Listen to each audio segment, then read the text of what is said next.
가기사는 증시 각도기. 네, 안녕하세요. 젊은 투자 안지원. 쉬운 투자 곽상준입니다.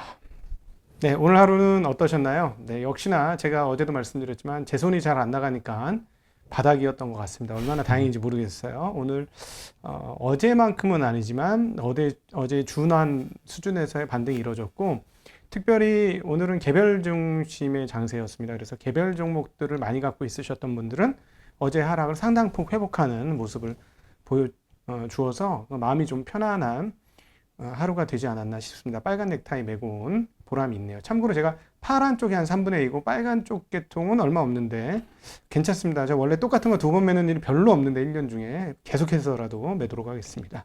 오늘 안 팀장님은 어떠셨나요? 일단 저는 어저께 거는 다 회복을 한 것 같아요. 네. 네, 그래서 다행히 잘 회복을 했고, 그리고 코로나에 직접적인 타격을 받은 업종은 어저께 하락폭을 많이 회복은 못했지만, 네. 그 이외의 업종들은 많이 회복을 하는 모습을 보여줬고요. 네. 특히 이제 또 중국 관련된 뉴스가 나오면서 양재츠가 이제 21일에 방한을 한다고 네. 이제 청와대에서 공식 인정하고, 이제 엔터주들, 화장품주들 이런 네. 쪽으로 상승이 좀 있었습니다. 네네네. 저는 안 물어보세요? 오늘 어떠셨습니까? 그랬어 난 아주 네, 어제 슬펐는데 오늘 홈런과 안타 예, 다행입니다. 도루 이런 게 여러 개가 나와가지고 홈인을 쭉쭉 해서 어제 빠진 이상으로 분위기가 좋았습니다. 저쪽에서 되게 웃는 모습, 목소리가 좀 많이 들리더라고요. 네, 저쪽 자리에서. 네, 그 회심의 종목들이 막 홈런을 날려줘가지고 아주 기분이 좋았고, 그럼에도 불구하고 다시 한번 반성을 해본다면 사실은 어제 우리가 얘기를 했습니다만 지금 3월 달처럼 장이 무너질 만한 상황은 아닌 거는 맞아요. 그죠? 그럼에도 불구하고 또 위험도 대비를 같이 해야 되는 장인데, 그렇다면 이럴 때는 트레이딩 관점에서 보자면 어제 같은 날은 가지고 있는 현금의 비중을 조금 줄이는 날이었고, 또 오늘같이 회복을 했으면 다시 현금을 되돌려 놓는 이런 것도 별로 권하진 않지만 할 수 있는 방법 중에 하나였지 않을까 하는 생각도 좀 드네요. 네. 네. 근데 권하진 않습니다. 그런 식으로. 개인 투자자들은 그렇게 하시는 것보다 그냥 시간을 잊고 좋은 기업들에 참여하는 그런 방법을 하시는 게 마음이 안 흔들리고 더 좋은 방법 아닐까 싶습니다. 어제는 이제 코스피 위주로 개인들의 매도세가 많이 나왔잖아요. 한 네. 5천억 정도 매도가 나왔는데, 오늘은 개인들의 매수세가 좀 돋보입니다. 네. 4,600억 정도 코스피에서 매수를 했습니다. 네네. 그러니까 여전히 이제 우리가 한국 주식시장에서 수급에서 생각해 보셔야 될 게 절대적으로 과거보다 많은 고객 예탁금입니다. 그래서 이 고객 예탁금이 떨어지기를 기다리고 있는 것 같아요. 그러니까 어제는 어떤 분위기였냐면, 오늘 이제 조금 몇 가지 점검을 해 보다 보니 저축은행 관련해서 대출을 받는 계좌들이 좀 있나 봐요. 저축은행에서 대출을 받는 대출을 계좌들이요? 받는 그쪽은 그러니까 마진콜 비율이 조금 높은 거죠. 그러니까 좀 빨리 마진콜이 나오는 거예요. 증권사에서 대출 받은 거에 비해서. 담보 비율이 증권사랑 다른가 보네요. 예, 더 높은 것 같아요. 그래서 어제 이상하다면서 쏴한 느낌. 제가 그래서 어제 신용 반대 매매니까 오늘과 첫날 신용 반대 매매 이런 얘기 했었잖아요. 저도 네. 사실은 분위기는 신용 반대 매매였는데 첫날 신용 반대 매매가 나오긴 어려웠거든요, 사실. 그렇죠. 예, 근데 오늘 얘기 들어보니 이런 신용 관리하는 쪽에 하고 이렇게 대화를 하다 보니 저축은행성 자금들은 좀 나오는 확률이 높다. 그게 시간이 대략 2시.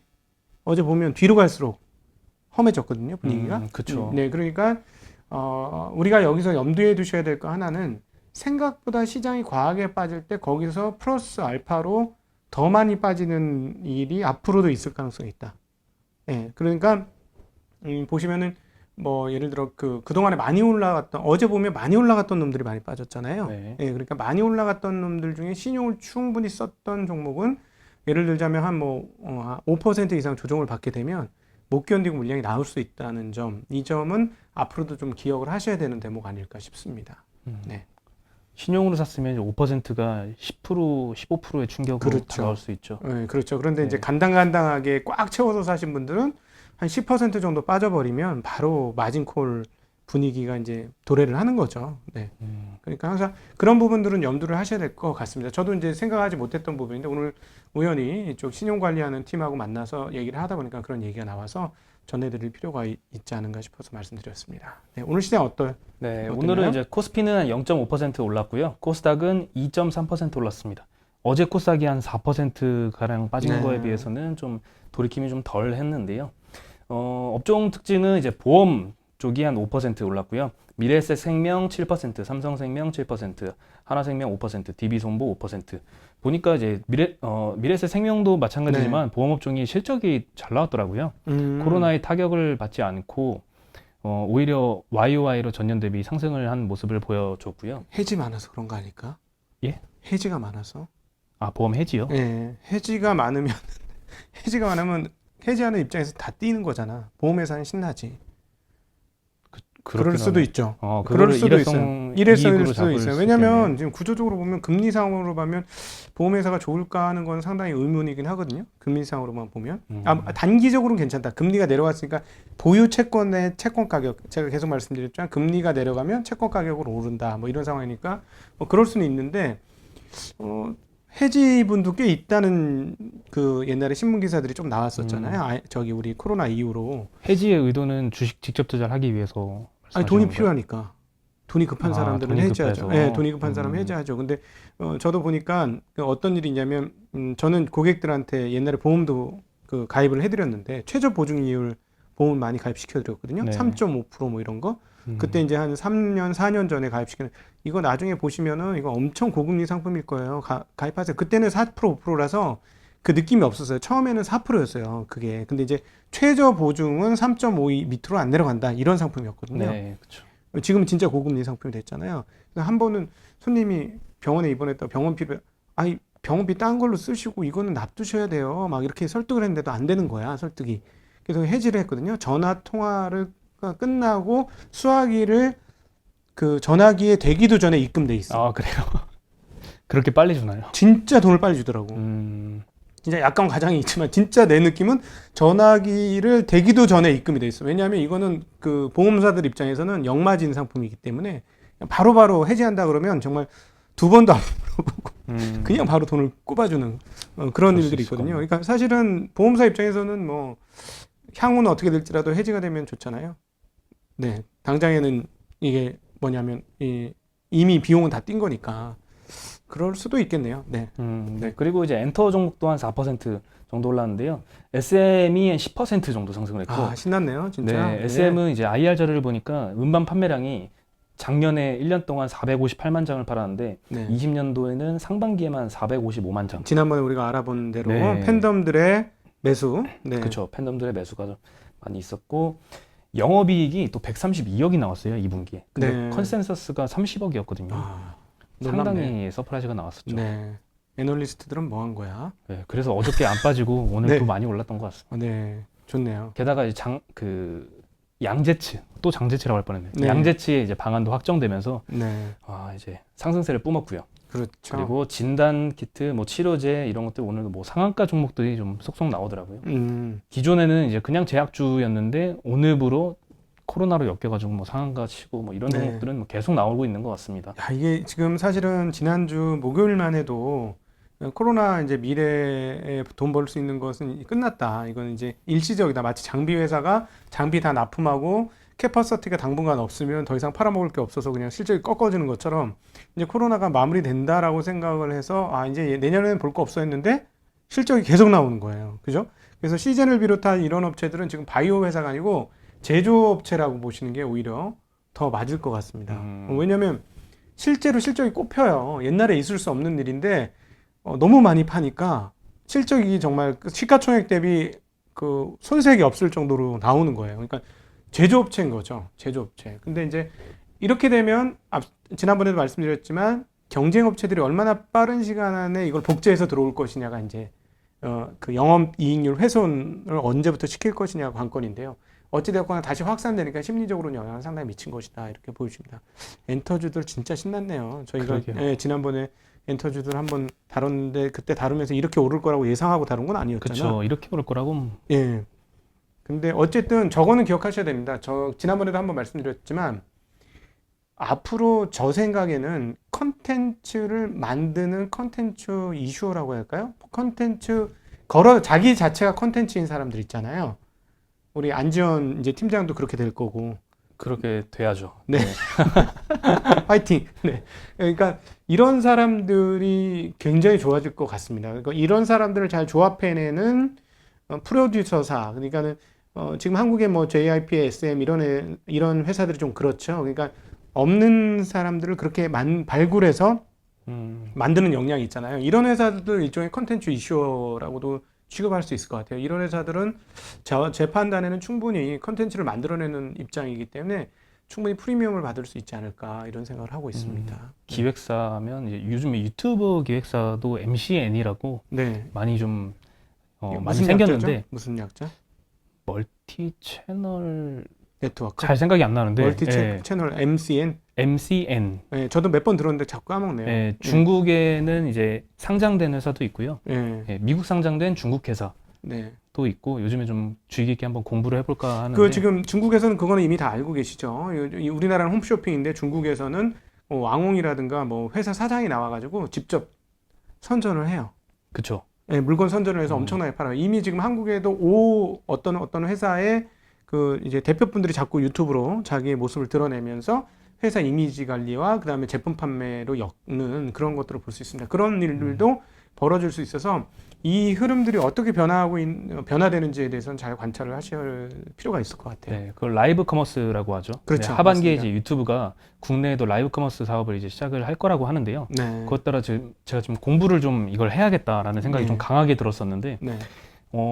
이때까지의 우리의 광고라는 거는 이제 우리의 인식 속에 뭐 기사를 읽다가 이렇게 옆에 좀 지저분하게 광고창이 막 뜨고 네. 팝업이 뜨고 이런 광고 형태였는데, 이제는 내가 좋아서 구독을 누른 이제 사람이 나와서 제품을 설명하면 훨씬 네. 더 구매로 이어질 확률이 높겠죠. 네, 그렇죠. 네, 그래서 유튜브가 이제 광고 라이브 커머스로 진출을 하면 네. 좀 영향력이 좀 어마어마해지지 않을까라는 네. 생각이 들고 국내 광고 시장도 많이 잡아먹을 수도 있을 것 같고요. 그렇죠. 네, 네, 많이 공부를 바뀌는 좀 거예요. 해봐야 될 것 같습니다. 거기서 라이징 스타 기업들은 큰 폭의 주가 상승을 시현할 수 있는 것이고요. 그렇죠. 어떤 회사가 될까? 일단 우리나라에 상장된 MCN은 없지만 MCN 기업들이 제일 먼저 떠오르더라고요. 그래서 이제 중국 회사도 봤었던 건데 MCN의 문제점은 지금 이거 수익을 배분하잖아요. 네. 이게 기획사인데 내가 여기에 소속돼 있는 유튜버한테 지급되는 몫이 회사로 들어오는 몫보다 압도적으로 커요. 뭐 9대1 이런 식으로까지 정해져 있거든요. 왕홍이 다 갖고 간다. 예, 그래서 네, 아직은 스타들이? MCN 회사들이 다 적자를 기록하고 있어요. 네. 이 구조가 좀 뭐 바뀌거나 회사의 지분율이 좀 높아지고 하면은 MCN 회사들이 좀 많이 주가가 오를 여지도 있을 것 같습니다. 네. 그러니까 이런 거지. 이 책 너무 재밌어요. 한번 한숨에 다 읽어져요. 제가 읽어보니까 그래요. 뭐 이런 거잖아. 미안해. 미안해. 아이씨, 미안해. 아, 제가 못 네. 받아들였는데. 네네. 결백해서, 순결해서. 네. 네. 네, 그리고 화장품 업체들 엄청 올랐죠. 화장품 업체도 올랐죠. 뭐 네. 이치한불 24%, 한국화장품 7%, 토니모리 8% 이렇게 올랐는데 뭐 큰 회사보다는 작은 회사 위주로 많이 올랐어요. 네. 아무래도 항상 뭐 중국에서 이제 뭐 방한한다, 시진핑의 방한 가능성이 있다 하면 항상 오르는 소형 종목들이 있죠. 네, 아무래도 이제 시장에서 변동성은 훨씬 더 작은 기업들이 수급에 따라 영향을 많이 받으니까 그렇다 이렇게 보시면 되겠고, 대표 주식은 이미 사실 주가가 많이 올라 있어서 크게 뭐 움직일 게 없는 그렇다 네. 이렇게 보셔도 되겠고, 근데 어찌 되었건 화장품 중국이 정말 중요합니다. 정말 중요합니다. 제가 이제 그 주말에 잠깐 나왔던 우리 권순장 대표께서 그 부분 잘 알고 계신데, 화장품은 압도적으로 중국이 중요합니다. 실제로 지금 시모 회사가 최근에 중국에 진출을 했거든요. 시모 회사가 네. 원래 건기식 파는 회사인데 오늘 물어보니까 뭐 너무 빨리 자리를 잡는 거예요. 근데 순식간에 회원 수가 국내 회원 시작하자마자 국내 회원 수만큼 회원 수가 되는 거예요, 중국이. 난 너무 이해가 안 돼서 사전에 무슨 작업을 해놨길래 이렇게 빠르냐 하고 물어봤더니 이런 일이 있더라고요. 조선족 있지 않습니까? 조선족이 이미 알고 있었던 거야. 한국에 왔던 조선족들이 이 상품을 알고 있어. 그러니까 중국에 가서 그 사람들이 먼저 막 그 자리를 잡고 그 사람들이 입소문을 내서 팔고 이렇게 되는. 근데 이제 숫자가 이미 뭐 한국 회원 숫자 수백만을 단숨에 따라잡는 이런 일들이 있더라고요.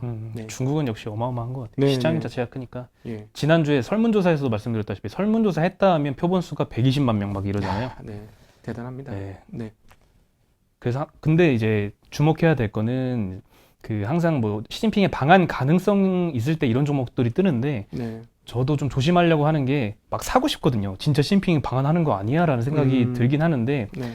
참아야 될 것 같아요. 이성으로 누르고 정말 시진핑이 방한한다면 그때 조금 올라서 사더라도 그때부터 보는 게 맞지 않을까 싶네요. 근데 저는 시진핑이 방한할까 이렇게 코로나 서로 막 입고 하는데 방한은 둘째치고 교육만 되면 되는 거잖아요. 그죠? 그렇죠. 그러니까 이제 중요한 건 뭐냐면 지금 화장품 회사들 중에서 여러분들이 본질 가치를 다 파악해서 이거 정말 싸다. 근데 여기에서 플러스 알파로 중국 옵션까지 붙으면 더 싸진다. 이런 거는 접근하셔도 될 것 같아요. 그러니까 근데 그런 게 제가 생각에는 찾기가 힘든 게 이미 뭐 화장품주들 이런 것들은 중국 컨텐츠주도 마찬가지고 중국 시진핑 방한하는 거 아니야라는 기대감이 이미 깔려 있어서 네. 국내만 가지고 밸류가 싼 종목은 찾기가 힘든 것 같아요. 끝나고 이미 PR이 막 20, 30배 막 이렇게 올라가 있어가지고 물론 시진핑 방한하고 중국과의 교역이 다시 재개되면은 그게 오히려 싼 주식이 될 수 있겠지만 그렇지 않으면 무조건 비싼 주식들이 거의 대부분이 아닌가 싶어요. 끝나고 알려줄게. 하나 있어. 네. 네. 네네. 알려주세요. 네. 네, 그리고 이제 낸시 펠로시 민주당 하원 의장이 8월 18일에 추가 부양한 규모의 기존의 절반 수준으로 감축할 용의가 있다라고 밝혔어요. 기존에 계속 공화당과의 의견이 안 맞아가지고 합의가 안 됐었는데. 그럼 오늘 이거 미국 시장이 약간 상승 요인 되겠네요. 네, 근데 아직 미국 선물은 큰 반응은 없는 것 같아요. 네. 네, 그리고 이제 기한을 21년도 회계연도 시작인 10월 1일 이전까지 경기부양책 타결을 목표로 협상을 진행하겠다. 10월 1일? 네, 10월 1일부터 한 달 더 남았는데요. 네, 그렇죠. 9월 안에는 마무리 짓겠다는 의미고요. 스티브 무누신 재무장관이 금주 내로 민주당 인사들과 협상을 재개하겠다라고 발표를 오전 했습니다. 뉴스에서는 제가 문우신이 민주당 탓에 우리 못 해먹겠다 뭐 이렇게 얘기를 했었거든요. 좀 바뀌었네요. 네, 근데 어조가 완전히 바뀌었죠. 네.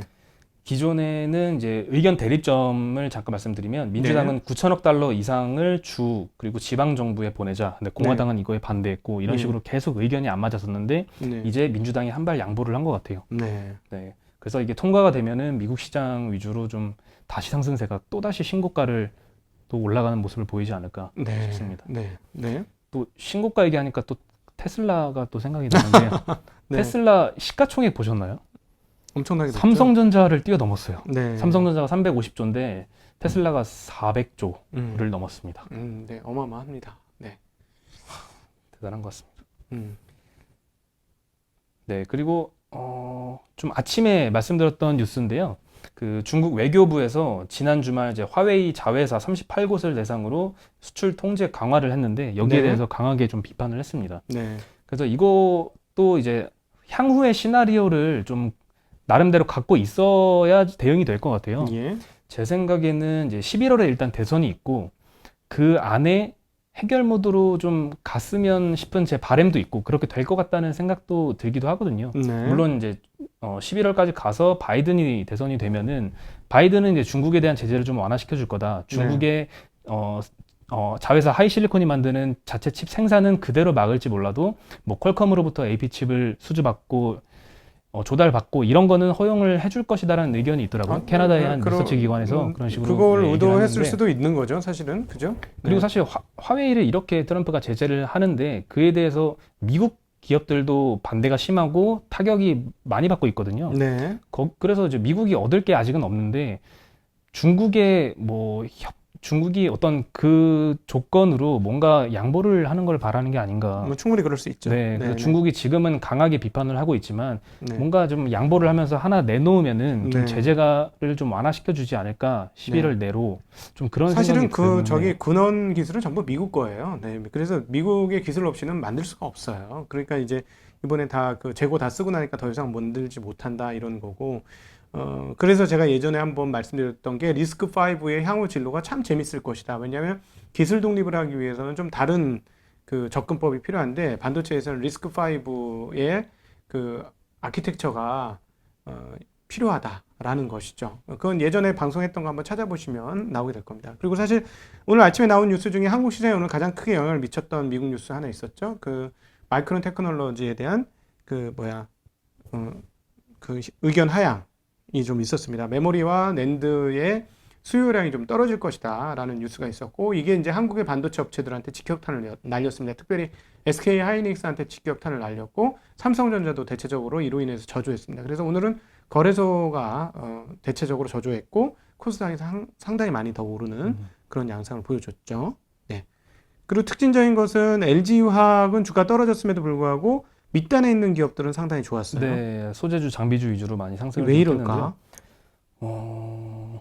이거는 아무래도 배터리데이 관련해서 고민을 하게 하는 대목입니다. 그렇죠. 사실 근데 지난 한 주 동안 많이 또 빠지기도 했었어요. 전기차, 네. 소재주, 장비주 위주로 네. 많이 빠져가지고 그거를 좀 회복한 모습을 좀 오늘 보이긴 했습니다. 네, 오늘 한 가지 더 생각해 보자. 지난번에 저희가 수신기를 안 켜갖고 녹음이 제대로 안 됐을 때 했던 얘기는 다시 한번 말씀드리면 이 배터리데이를 간단하게 말씀드리면 지금 우려하고 있는 부분들은 배터리데이 때 뭐 테슬라가 당연히 건식 방식이든 뭐든 기술의 원천 기술을 등장을 시킬 거예요. 그러면 얘네가 저 자체 헤게모니가 있다 이렇게 생각을 할 수 있는데 배터리는 그런 문제는 아닙니다. 배터리는 사실 수율이 굉장히 중요한 문제고요. 이 수율 잡는 게 보통 어려운 문제가 아니에요. 그래서 한국의 3사들이 쉽게 대체되거나 이러지는 저는 않을 것으로 제 개인적으로는 그렇게 생각을 하는데요. 그건 그렇고.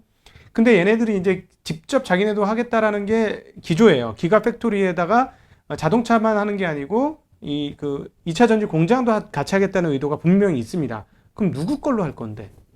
이런 거죠. 그러니까 광산을 사고 있는 거는 분명히 맞아요. 그래서 제가 지난번에 한번 말씀드렸는데 주말에 이제 에너지 전환 관련해서 잠깐 그 영상을 하나 10분짜리를 만들어서 찍었었는데 궁극적으로는 이렇게 됩니다. 분명히 과거의 역사를 보면 석유를 제패한 국가가 세계 패권을 가졌어요. 그리고 그 전에는 석탄의 패권을 가진 사람, 그 전에는 나무의 패권을 가진 사람. 이게 이제 주요한 연료였고 에너지였는데요.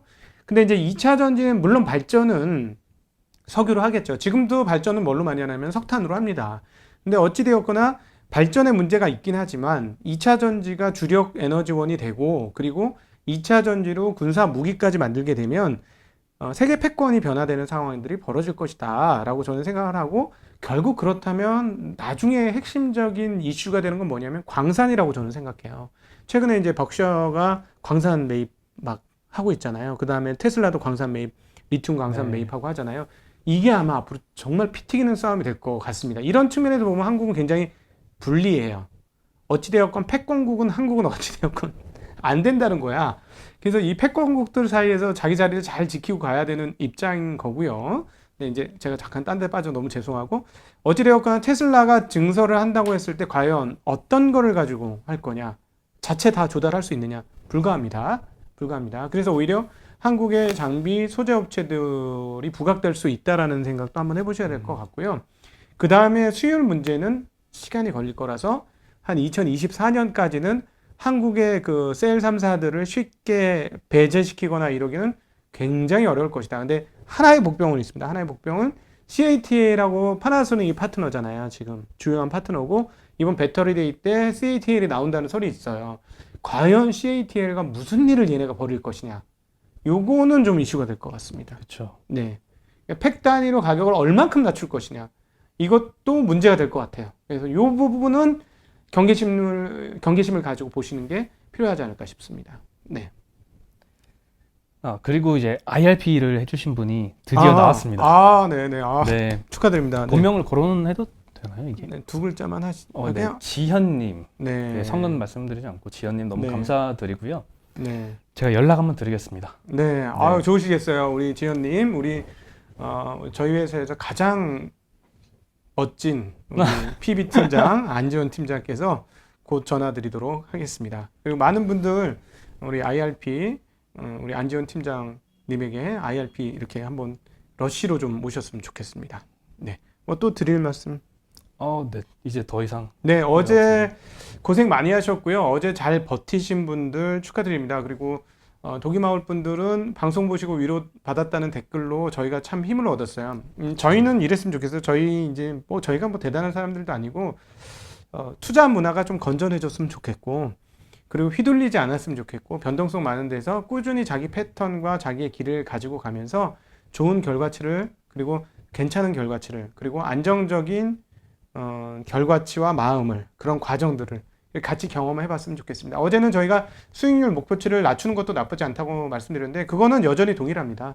너무 남들이 많이 수익을 냈다고 나도 많이 수익을 낼 필요는 없어요. 항상 평정심을 잘 지키시는 게 투자에서는 더 중요하다.